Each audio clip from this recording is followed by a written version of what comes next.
Hi guys, in this video we will talk about how to best prepare to have as good of a start with your monk when it launches as possible. Now I am planning to really commit into playing the monk a lot when it releases, so I've put together quite a comprehensive plan of everything that you can do in advance of the release to have just a great start. And you know, after I've done it, I kind of made it for myself, and then I thought I may as well share it, make a video on it. I think a few people will find it useful. So obviously you don't need to be doing everything that I'm doing. Like I just mentioned, I'm committing to it quite a lot, so I'm doing a lot of stuff. However, you can just pick and choose whatever seems appropriate for your level of interest in the monk. So yeah, that's basically what we're going to talk about in this video. There's going to be a few sections. First of all, we're going to talk about buying a character already and rooking it to keep its charms, stuff like that. Then we talk about skilling in fist fighting and Dawnport. Then we're going to talk a little bit about which items you should prepare, stuff like gold tokens or imbue items, etc., etc., so that when the monk reaches main, it already has everything that it needs. Then we'll talk about what quest rewards you can prepare on a different character.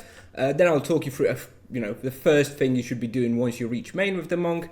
And then also I'll also have a section about the optimal boss run, or things that you need to kill when the monk releases to have highest chance of like looting some monk items, which will be very expensive obviously when the monk releases. And finally I'll just a little shout out to tibetpal.com equipment reference, where you can use it to track all the item progression for the monk when it launches. And just before we get into it, I've spent a lot of time putting this together, and I think I've covered a lot of stuff, but I have no doubt that you nerds will definitely find some things that are missing in here, some other ideas that you can do to prepare. So I promise that whenever someone makes a good suggestion, I will add it to the pinned comment on this video. So after you finish watching this video, make sure to check out the pinned comment for any extra stuff that I inevitably missed out and other people have thought of. So yeah, let's get started. Number one, you should consider buying a character and rooking it. That's because when you rook a character, you actually keep quite a lot of stuff, and you can do that very cheaply, basically. So things to look for that are not lost when rooking is stuff like bestiary, bostiary, achievements, animus mastery, store purchases such as the prey slot, charm extension, exercise dummy, etc., and also prey wildcards. Those also are not lost. So this is obviously all personal, whatever you want, whatever your budget is. I was going for like 6k bestiary, 3k bostiary, because I didn't want to have to do like the were creatures and Edrin and Darashi again. I really hate that I've done that on like 5 characters now, and I just don't want to do that again. So I wanted to find a character which had that done so I don't have to redo it. Achievements I personally don't care about, so I didn't look at that, but some people do. And other things to consider. Point 2 is, if you are an achievement hunter, this is also the perfect opportunity to get like a full achievement character, right? To get all the achievements that you normally can only get through rooking, right? Get the double Jin achievement, get all the Yalahar achievements, etc., etc. I'm not into that, so I don't care, but I know some people are. Then obviously once you've bought the character, you've pre-prepared whatever you wanted. You need to rook it. Personally, I quite like Liberty Bay worms. You just run to the worms on the -2 level very fast. If you're high level enough to be able to get to Rashomon Temple, that's also pretty good. You can just go to Rashomon, get killed by like silences and choking fears, pretty good. And then finally, it's an optional point, but it's very highly recommended. You should consider renaming your character to include some fisting related sexual innuendo. Everybody's doing it, so if you don't, you'll probably feel like you're a little bit left out. And here is an example of the character I bought, just to show you how much you can basically save in a way. So I have a character which has a charm expansion. I have a character which has an extra 3rd prey slot. I have a character which has a hireling, Ferumbra's dummy, imbue shrine, reward shrine, 3.4 thousand boss points, and 6,000 charm points. And I got that for 3,000 Tibia coins. Now I would have bought a charm expansion anyway. I would have bought a 3rd prey card anyway. I probably would have bought a Ferumbra's dummy because I don't actually have one right now. So I ended up paying like maybe 1,000 Tibia coins total, once you account for that, to save myself hundreds of hours in like charm hunting and bostiary hunting. So it's a real great return on investment if you want to save a little bit of time not having to redo this on your monk. Next up, we're going to look at how to skill in Dawnport and reach level 19.95. So to begin with, you choose the Knight vocation. You should try and get the best protection equipment available with as much armor. That's currently Viking helmet, chain armor, studded legs, leather boots, and plate shield. You should be basically hunting and killing everything using the default fist attack. And the two best ways I've found to skill in Dawnport is either use in the Minotaur section. They have quite a lot of low experience per health, and they're not very strong, so you can just kind of, there's loads of like 2 SQM crevices as well where you can stand with double Minotaur. Pretty simple. Alternatively, if you really want to go hard, you can find the Salamander Trainer. This is the only monster on Rook which heals. So you can kind of stay there infinitely in a way. You can just Google that one if you want to do it. It's kind of tricky to find it, but it's not too bad. Those are the two best solutions. Depends how try-hard you want to be. Obviously, then you should reach your desired fist fighting level. Now, I'm not as try-hard. I'm going to be using some fist fighting exercise weapons when I reach main anyway, so I'm not as bothered to be wasting days or weeks skilling. I'm probably just going to go for like 60 or so that as soon as I reach main, I can actually hunt a little bit. There are people who are going to get like 80, 85 even in Rook, which is insane, but, whatever's your personal preference.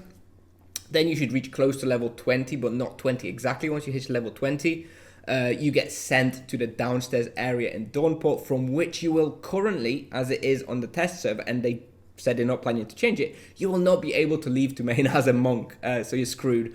So basically make sure to reach 19.95 level, leave like 5% or 500 experience or so, and then you leave on main on level 19.95 and then just kill a couple of monsters on the way to the city, to Thais, to get level 20, right? Just be careful not to overdo it, because then all your effort will be wasted if you reach that level 20, so make sure not to do that. Next up, we have preparing items and equipment and like your goodie bag for the monk when it releases. So you should be doing this with your existing character on your world. So what you're going to want in point 1 for access and quest items, you'll want Dwarven Pickaxe for Yalahar access. You'll want garlic bread and garlic cookies for the Yalahar quest, Blood Brothers, so that you can access Vengoth. You'll want Cobra Tongue, which you will use for Lion's Rock. You'll probably want the items for series around Yalahar as well, those 5 items. You want 5 times Honeycomb. This is for the Barbarian test. Now 5 might be too few.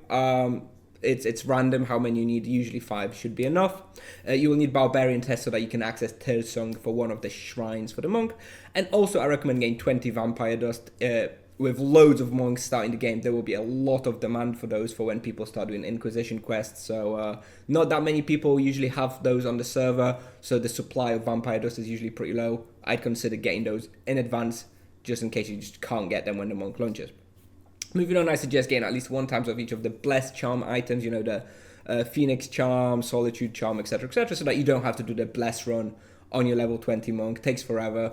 They're not super expensive. I think I picked up the whole set for like 500 or 600k on my world. Whatever, right? If it saves you half an hour of running, I think that's worth it. Up to you. You probably want to pick up some letters for respawn claiming. You want to pick up multi-tool, so you don't have to lug your rope and shovel around. I recommend getting between 50 to 300 gold tokens for Nunchaku of Destruction. 50 if you're just going to get for the base one. You can exchange the base one for 50 gold tokens. I expect this weapon to be pretty damn good when the monk first releases in the first few months when there's a low supply of items. I'm actually going to get 300 gold tokens and try and make it a tier 2 Nunchaku of Destruction. So also consider collecting some dust on your characters as well in advance, so that when the monk releases you can quickly do the tiering.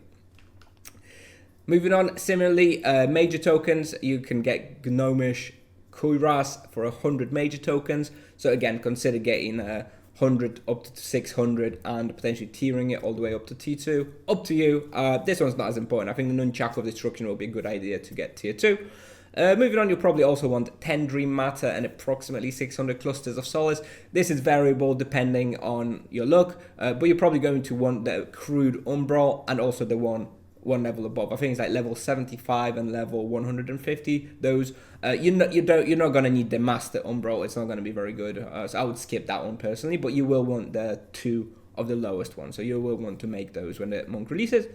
And finally, I recommend pre-collecting 20 ghostly tissues, 25 Fantassin tails, and 10 gold brocaded cloths. These are the items necessary for the fist imbuement, which you will likely be wanting to put in the helmet. Now moving on to the section about the actual equipment that I suggest you pre-prepare for your monk. So this is all the trinkets, so your sun catcher, your scarab ocarina, etc, etc. You probably want to pick up some power rings. Obviously power rings finally have a use. I've picked up like 4 backpacks worth. You probably want some stealth rings, if you go hunting like stone refiners and stuff like this. Obviously a few dwarven rings, always needed on every character. With regards to items that currently exist that will be fist weapons, you need to get a pair of iron fists, a drachaku, and a sai weapon. Pretty cheap, accessible, so make sure to pick those up. Grab yourself a werewolf amulet with approximately 50 moonlight crystals or so. That's going to be your best in slot amulet for a little while. Then get yourself either a demon helmet or a dwarven helmet. Do a powerful imbuement and a powerful void, and also leave a slot open for the fist imbuement, which will become available once the monk launches. You can also consider tiering demon helmet and dwarven helmet if you want for lower cooldowns. I'm not going to bother with this one, but if you really want to try hard, you could do that. Next up, I would recommend getting a dwarven armor and imbuing it with powerful vampirism and a protection imbuement, whatever, depending on what you're planning to be hunting.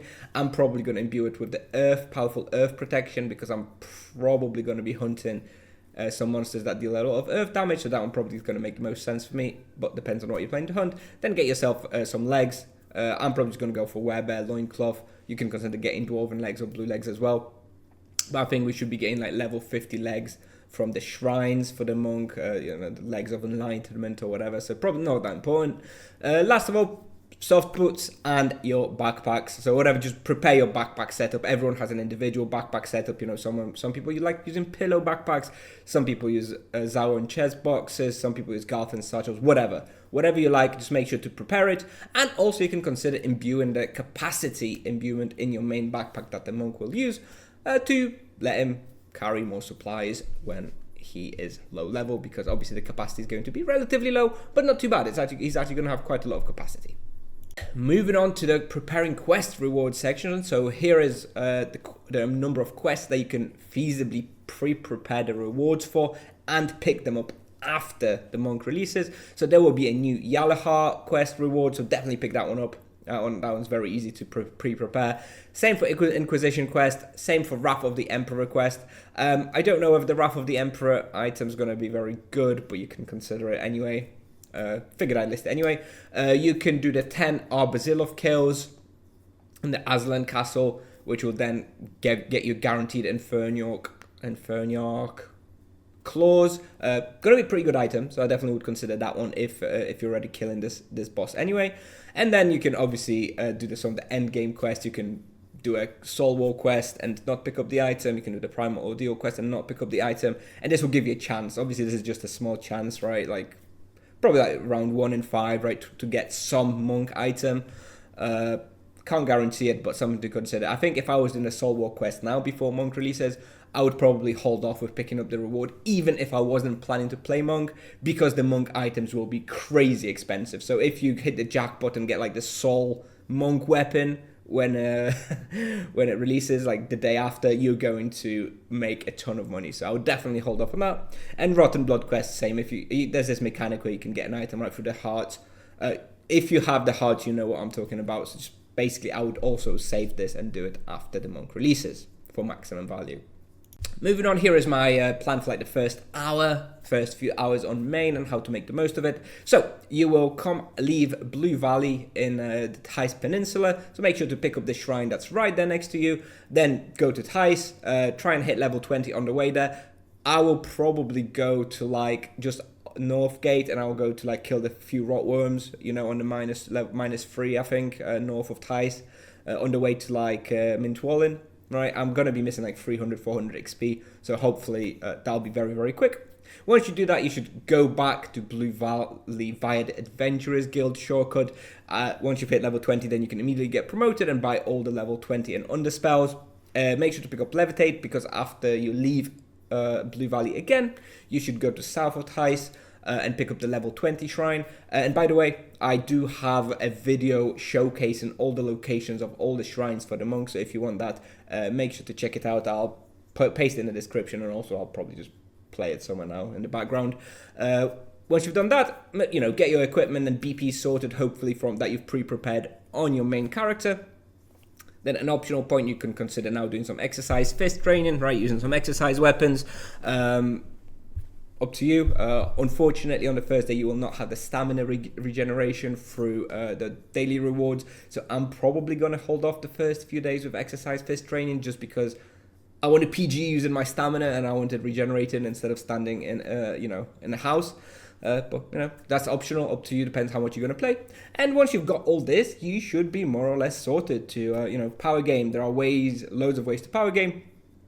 I'm considering duoing with like a level 30 mage. Obviously, level 30 mage can share with a level 20 monk.